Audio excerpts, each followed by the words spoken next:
नमस्कार मित्रमैत्रिणींनो, कसे आहात? मजेत आहेत ना? योगेश रेसिपीमध्ये तुम्हा सर्वांचं हार्दिक स्वागत आहे. आज आपण बनवलेलं आहे शेपालकचं वरण, भात, पोळी, चपाती केलेली आहे. कुरडई पापड हे आपण तोंडी लावण्यासाठी केलेले आहेत. शेपालक बारीक चिरून घेतलेली आहे. व्यवस्थित बारीक चिरून घ्यायची आहे आपल्याला.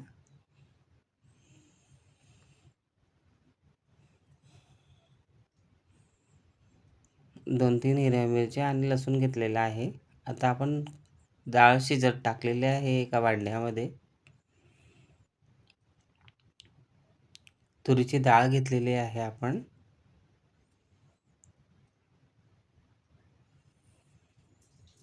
भातासाठी आपण हा बासमती तांदूळ घेतलेला आहे. छान लांब लांब तांदूळ आहे. मला अशाच प्रकारचा भात आवडतो. तुम्ही कुठल्या प्रकारचा तांदूळ वापरता ते कमेंट्समध्ये जरूर कळवा. आता आपण हिरव्या मिरच्या आणि लसूण पूर्ण व्यवस्थित बारीक करून घेणार आहोत. तुमच्याकडे मिक्सर असेल तर मिक्सरच्या साहाय्याने पण तुम्ही करू शकता.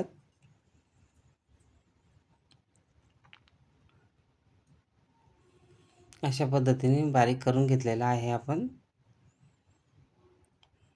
छानपैकी 1-2 पाण्याने धुवून घ्यायचे, त्याच्यातली सर्व घाण निघून जाईल.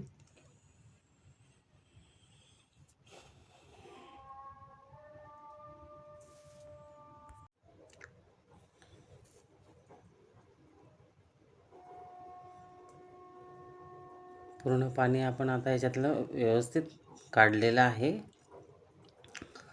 तुम्ही माझ्या चॅनलवर नवीन असाल तर लाईक, शेअर आणि सबस्क्राईब करायला विसरू नका. हे बघा, वरण झालेलं आहे तयार. आणि व्हिडिओ बनायला मला पण खूप मेहनत लागते, तर तुम्ही नक्की लाईक, शेअर आणि सबस्क्राईब करायला विसरू नका. माझी मेहनत आहे पण तुमचाही आशीर्वाद आहे, त्याच्यामुळे तुम्ही मला पुढे नेणार आहात, याबद्दल काही शंका नाही.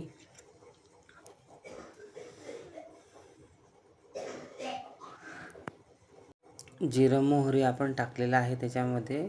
आता आपण ठेचा केलेला आहे तो टाकणार आहोत. ठेचा छान परतून घ्यायचा आहे आपल्याला.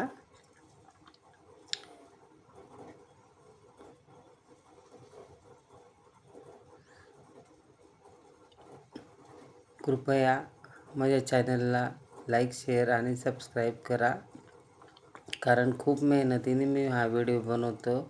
आणि पूर्ण बघत जा, जेणेकरून मी काय प्रोसेस करतो आहे, काय तुम्हाला शिकवण्याचा प्रयत्न करतो आहे ते तुम्ही नक्की समजून घ्या.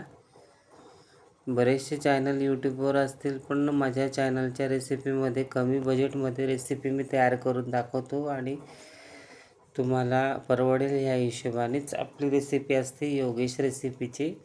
त्याच्यासाठी तुम्ही नक्की आणि टेस्टी आपण पौष्टिक बनवतो ही रेसिपी, जेणेकरून सर्वांना परवडेल, आवडेल या हिशोबानेच मी ही रेसिपी तयार करतो. आता याच्यामध्ये आपण शिजवलेल्या शेपालकमध्ये आपण शेंगदाणे टाकले आहे. तुम्हाला शेंगदाणे आवडत असेल तर टाका, नाही आवडत तर तुम्ही स्किप करू शकता. तुरीची डाळ टाकलेली आहे आपण आता त्याच्यामध्ये. शिजून गेलेली ती पूर्ण व्यवस्थित. हळद टाकलेली आहे.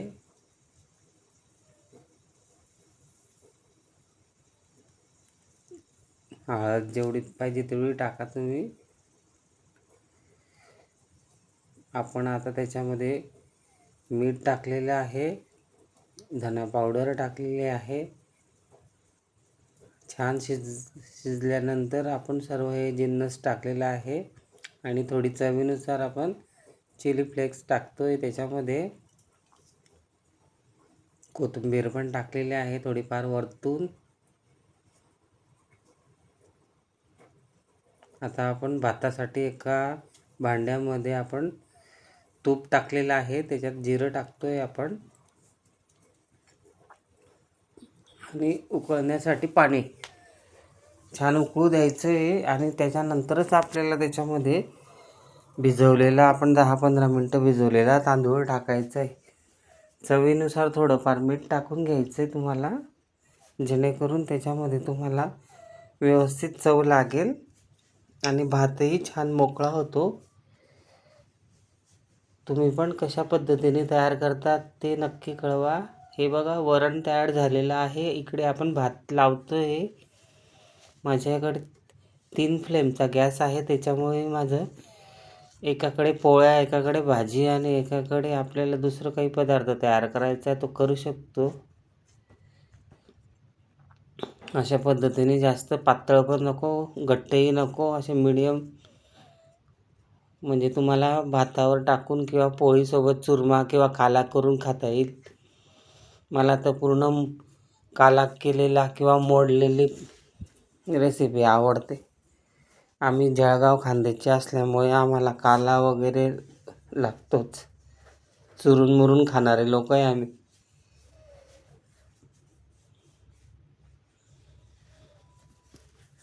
मस्तपैकी सर्व मिक्स करून घेतलेलं आहे आपण.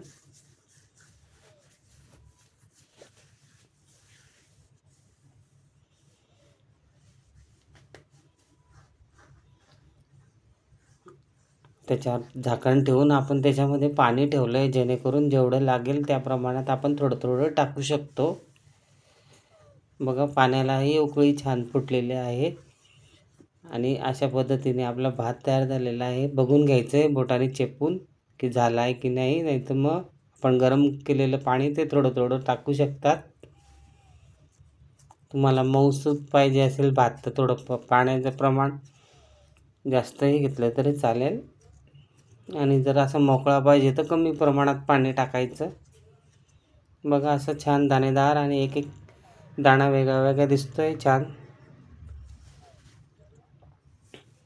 तुम्ही कुठल्या सिटीमधून किंवा गावातून हा व्हिडिओ बघताय हे मला कमेंट्समध्ये जरूर कळवा.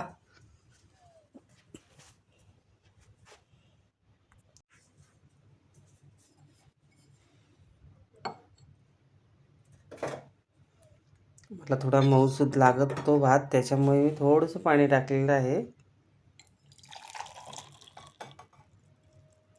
हा आपला भात तयार झालेला आहे. आता वरणही तयार झालेलं आहे.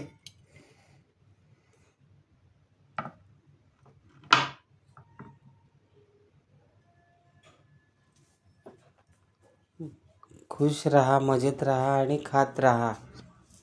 योगेश रेसिपीकडून तुम्हाला ही शुभेच्छा की तुम्ही नेहमी आनंद